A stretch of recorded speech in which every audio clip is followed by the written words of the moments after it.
6 maalmood kadib imtixaankii kala baxa wuxuu ka bilaabmay duleedka magaalada ee Keynta. Agaasime Gong Stuan wuxuu u sheegay labada musharax inay u fiirsadaan xilli uu sharaxayay faahfaahinta imtixaanka. Isagoo taagan marin cagaaran horteeda oo ku taal salka geed weyn, Gong Stuan wuxuu ku dhawaaqay in dugsigu uu doortay godkan duurjoogta ah imtixaanka kala baxa. Wuxuu intaas ku daray in sahan dhowaan la sameeyay uu godka ku qiimeeyay heerka drank.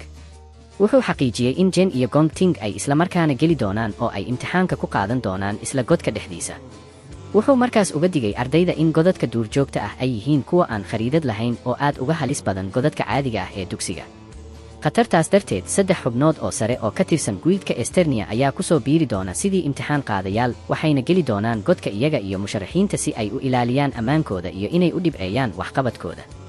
Kooxda waxaa ka mid ahaa Ivan oo ka tirsan Imperial Guild, Yasmin Kay oo ka tirsan Divine Aya Guild, iyo Satowada oo ka tirsan Silver Guild. Gong Shan wuxuu sharaxay in dhibcaha ugu dambeeya lagu go'aamin doono waxa ay 3dan imtixaan qaada arkaan. Dhanka kale, muuqaal toos ah oo imtixaanka ah ayaa laga muujiyay qol mugdi ah oo VIP ah oo ku yaal akademiyada. Isagoo daawanaya shaashada, Gong Lin wuxuu muujiyay dhoolalo caddayn shaki leh, wuxuuna hoos ahaan u rajaynayay in 3da imtixaan qaade ay u maareeyaan heshiiskooda sirta ah si habboon, iyagoo hubinaya shaqo nadiif ah oo aan lahayn wax hadhaaga ah. Isla qolkaas dhexdiisa, maamule Yuan Long wuxuu weydiiyey ku-xigeenka guddoomiyaha Arl Cavendish sababta uu weli ugu sugan yahay akademiyada maadaama jadwalkiisa rasmiga ah uu dhammaaday 2 maalmood ka hor. Arl wuxuu ku qoslay isagoo daawanaya Jen iyo Gong Ting shaashada, wuxuuna ku jawaabay inaysan jirin wax ka xiiso badan dhacdadan, isagoo qirtay inuusan arkin 2 qof oo karti cajiib ah leh oo dagaalamaya muddo sannado ah, uuna diiday inuu seego. Isagoo farta ku fiiqaya marinka cagaaran, agaasime Gong wuxuu si qaylo leh ugu dhawaaqay bilowga rasmiga ah ee imtixaanka kala baxa ee qalin jebinta. Iyadoo ay jirto go'aan adag, ciyaartii dhexmartay Jen iyo Gong Ting ayaa bilaabatay. Iyadoo aan wax cagajiid ah la samayn, labada musharax waxay si toos ah ugu dhex socdeen marinka dhalaalaya. Jen wuxuu ka soo baxay dhanka kale, isagoo ku daboolan tamarta cagaaran ee marinka ee weli haray. Wuxuu eegay hareerihiisa cusub, wuxuuna isku arkay deegaan mugdi iyo murugo leh oo ay ka buuxaan geedo dhintay. Isagoo taagan meel u dhow albaabka laga galo, imtixaan qaadayaashu waxay u kuur galeen deegaanka cabsida leh. Yasminna waxay xustay inuu u eg yahay god nooca ubaxa ah. Agteeda, Ivone wuxuu u soo bandhigay sigaarsado, kase wuxuu ku yidhi shush, isagoo xasuusinaya inay shaqaynayaan oo drone-ka kamarada uu duubayo. Si kedis ah, dhawaaq xooggan oo guuxaya ayaa ka yeeray maskaxda Jen. Wuxuu u muuqday mid naxdin ka muuqato xilli hologram casaan dhalaalaysa oo ifaysa ay ka soo baxday laabtiisa, taas oo wejigiisa ku rinjiyeysay iftiinka cas. Nidaamka ayaa soo saaray digniin weyn, wuxuuna uga digay in makhluuq aad u halis badan uu u dhow yahay. Isagoo naxsan, Jen wuxuu ogaaday inay tani tahay markii ugu horreysay ee wadnihiisa shaydaanka uu weligii soo saaro digniin halis ah oo noocan oo kale ah. Wixii yar kadib, digniintii nidaamka ayaa si kedis ah u baabaday, taas oo ka tagtay Jen isagoo la yaaban. Gong Ting iyo Jen waxay sii wadeen socodkooda ay ku dhex marayeen dariiq cidla ah oo ay ku hareeraysan yihiin xididdo waaweyn iyo laamo qaloocan. Gong Ting wuxuu si kalsooni leh u qabtay hoggaanka, isagoo dhex maraya dhulka eeryamada leh, halka Jen uu si dhow uga soo dabageliyey. Isagoo ka eegaya musharaxiinta meel sare, Yasmin waxay xustay dhumucda caburinta leh ee eeryamada. Agteeda, kormeeraha kale ayaa ku amray kooxda imtixaan qaadayaasha inay ku jiriyaan heegan sare, indhahoodana ay ku hayaan ardayda. Dhawaaq weyn oo dilaac ah ayaa si kedis ah u dhex maray aamusnaantii jirtay, xilli dhulkii dhagaxa ahaa uu si xooggan u dilaacay ardayda horteeda. Makhluuq weyn oo caygaan ah ayaa dhulka ka soo booday, kaas oo nidaamku u aqoonsaday inuu yahay qudhaanjo sun ah oo heerkeedu hooseeyo. Isaga oo ficil degdeg ah samaynaya, Gong Ting wuxuu la soo baxay seeftiisa, wuxuuna si weerar ah ugu dhex orday wuxushkii weynaa. Isagoo daawanaya jawaabtan degdega ah, Ivan wuxuu ku ammaanay ninka dhallinyarada ah wakhtigiisa falcelinta ee cajiibka ah. Si kastaba ha ahaatee, kormeeraha kale wuxuu uga digay in wuxuushkan duurjoogta ah ay yihiin kuwa ka dheereeya, ka naxariis daran, kana dabin badan wax kasta oo lagu bartay tababarka dugsiga. Qudhaanjadii sunta ahayd waxay bilowday weerarkeeda iyadoo soo tuuraysa hilaac sun ah oo cagaar dhalaalaya ah. Laakiin Gong Ting wuxuu si xirfad leh u leexiyey weerar kasta isagoo adeegsanaya seeftiisa dheerayso. Dhaqdhaqaaq awood badan oo fidsan, Gong Ting wuxuu u booday hawada wuxuuna u kala jaray cayayaankii weynaa 2 qaybood, xilli qaybtii sare ee qudhaanjada ay si weyn ugu dhacday dhulka. Seefta Gong Ting ayaa ku dhalaashay tamar dahabi ah oo xooggan ka hor inta uusan si toos ah ugu mudin makhluuqii dhacay. Isagoo adeegsanaya awooddiisa gaarka ah, Gong Ting wuxuu sameeyey weerar xooggan oo hilaac ah, isagoo ku baabi'iyey wuxushkii qarax weyn oo dab ah. Isagoo ka eegaya meel sare, Yasmin waxay ka soo saartay aaladda gacanta calaamad muujinaysa dhibco buuxa oo 10 ah. Waxay siisay Gong Ting dhibco aad u sarreeya falcelintiisa degdega ah darteed, iyadoo ku ammaantay falcelintiisa degdega ah iyo sida fudud ee uu u baabi'iyey weerarkii wuxushna. Ivan wuxuu sidoo kale muujiyey dhibco buuxa oo 10 ah, isagoo ammaanay garaadka dagaalka ee Gong Ting. wuxuu xusay in jarista xubinta sunta soo daynaysa ay si wax ku ool ah uga xayuubisay makhluuqa awooddiisa dagaalka. kormeeraha saddexaad ayaa isna si kibir leh u taagay dhibco 10 ah, isagoo siiyey dhibcihii ugu sarreeyey awoodda dhammaystirka ee Gong Ting darteed iyo dilkiisa go'aanka lahaa. Xilli Gong Ting uu si degan u haystay seeftiisa dhalaalaysa, imtixaan qaadayaashu waxay la yaabeen booska uu qaatay iyo fulintiisa saxda ah. waxay isku raaceen in dabeecadda degan ee uu ka muujiyey wuxushka duurjoogta ah horteeda ay tahay wax cajiib ah arday ahaan. kormeeraha ayaa markaas u weeciyey dareenkooda dhanka Jen, isagoo dareemay inuu si caadi ah u dhex lulayay isagoo gacmaha gashanaya jeebka. kormeeraha ayaa si adag u dhaleeceeyey ficil la'aanta Jen markii uu wuxush ku soo muuqday, isagoo ku tilmaamay xiiso la'aantiisa fashil buuxa. Gong Ting wuxuu sidayna u aamusnaa, isagoo si fudud u eegay habka dabacsan ee ninka la tartamayay. qolka kormeerka ee madaxda sare, Carl iyo maamule Yuan Long waxay si dhow ula socdeen Jen. Carl wuxuu si caadi ah u weydiiyey maamulaha waxa uu u malaynayo in ninka dhalinyarada ah uu dhab ahaan isku dayayo inuu ka sameeyo ceeryamada dhexdeeda. isagoo dhoolalo caddaynaya, maamule Yuan Long wuxuu darsay in Jen uu si firfircoon u ugaarsanayo wax gaar ah. hoos u degga godka dhexdiisa, Jen wuxuu istaagay isagoo cagtiisa ku garaacaya xididdo geed oo waaweyn oo isku murugsanaa. wuxuu ogaaday in goobtani ay siinayso fursad uu ku baabi'iyo dhammaan khatarta hal mar oo qura. hilaac dahabi ah ayaa ka dhashay gacantiisa, isagoo sameeyey seef yar oo af badan. isagoo ku dhawaaqaya inuu ugu dambayntii helay bartilmaameedkiisii, Jen wuxuu si naxariis darro ah u geliyey seefta hilaaca si toos ah xididada hoostooda. weerarkaas wuxuu u diray ruxmo weyn oo hilaac dahabi ah oo moolka hoose ee dhulka galay, taas oo si xooggan u dilaakisay dhulka. buul qarsoon oo qudhaanjada sunta ah ayaa kor u soo booday, iyadoo si buuxda u baabaday kadib markii ay ku dhacday tamarta korontada ee qarxaysay. isagoo aad u dhididsan, imtixaan qaadayaashu waxay ogaadeen in Jen uu si ula kac ah u bartilmaameedsaday buulkii wuxushka. waxay isweydiiyeen miyir qabkiisa, iyagoo ka baqay in kicin la'aanta koox makhluuq ah ay keeni karto in qof walba la dilo. isagoo daawanaya qaraxa fowdada ah, degganaantii caadiga ahayd ee Gong Ting ayaa meesha ka baxday, isagoo u muuqday mid ka naxay oo la yaabay waxa uu Jen qorshaynayo xiga. isagoo urursanaya tamar, Jen wuxuu ku shubay koronto xooggan kabaheeda, wuxuuna si xoog leh naftiisa kor ugu tuuray. isagoo adeegsanaya awooddiisa hilaaca ee gaarka ah, wuxuu kiciyey xirfaddiisa xawaaraha dheereeya. wuxuu u kacay cirka sidii hilaac dahabi ah oo indho tiraya. isagoo ku socda xawaare aan la rumaysan karin, Jen wuxuu dhex galay kooxdii qudhaanjada sunta ahayd ee ka dhalatay dabinkiisii qarxay, wuxuuna bilaabay weerar degdeg ah oo aan kala joogsi lahayn oo ka dhan ah makhluuqaadkii hawada ku jiray. isagoo u kala gooshaya bartilmaameedyada hawada dhexdeeda, wuxuu ka tegay hilaac dahabi ah oo isku xidhan, isagoo si habaysan u jajabiyey dhammaan kooxdii makhluuqaadka ahayd ilbiriqsiyo gudahood ka hor inta uusan si qurux badan dib ugu soo degin dhulka. markii uu Jen cagaha dhigay dhulka, haraadigii makhluuqii la jarjaray ayaa cirka ka soo daatay sidii roobka xilli hilaacii dahabiga ahaa uu si tartiib ah uga baabay gacmihiisa. meeshii sare, saddexdii imtixaan qaade ayaa gebi ahaanba la yaabay. isagoo dhab ahaan u rumaysan la, kormeeraha wuxuu ku dhibtooday inuu fahmo nuxurka bandhigaas.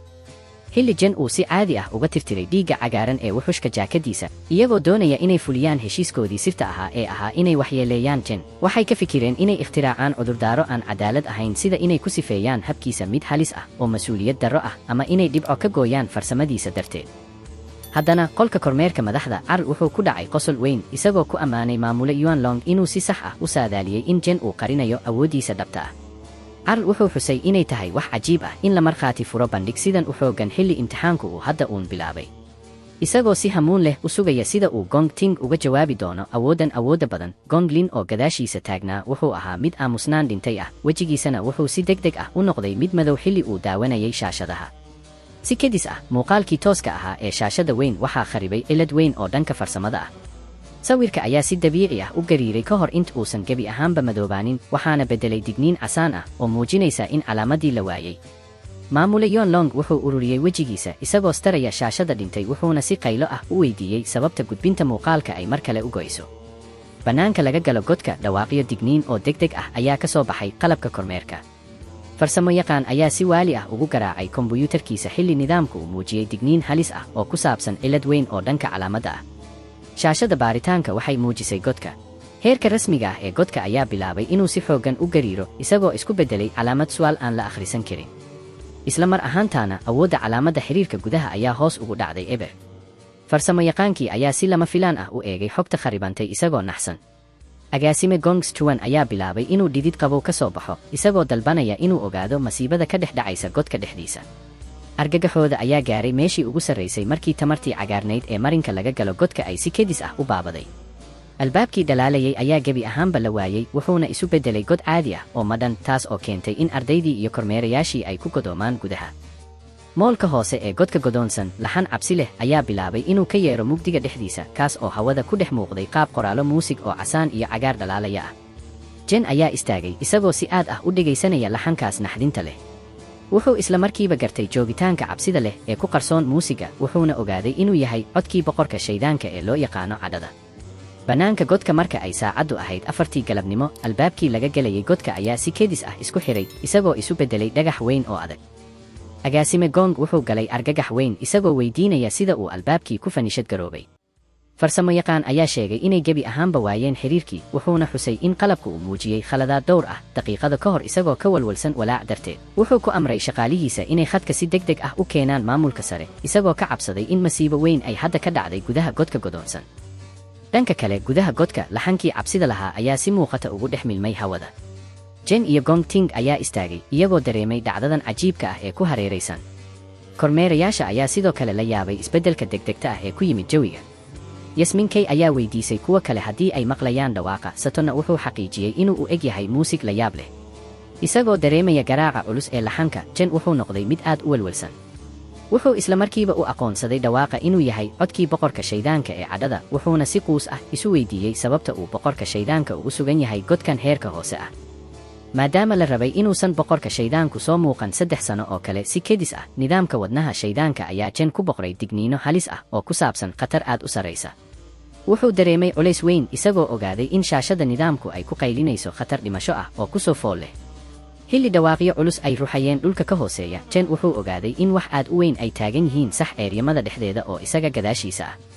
qosol cabsi leh ayaa ka yeeray godka dhexdiisa xilli muuqaal madow oo dheer uu ka soo dhex muuqday eeryamada dhumucda weyn.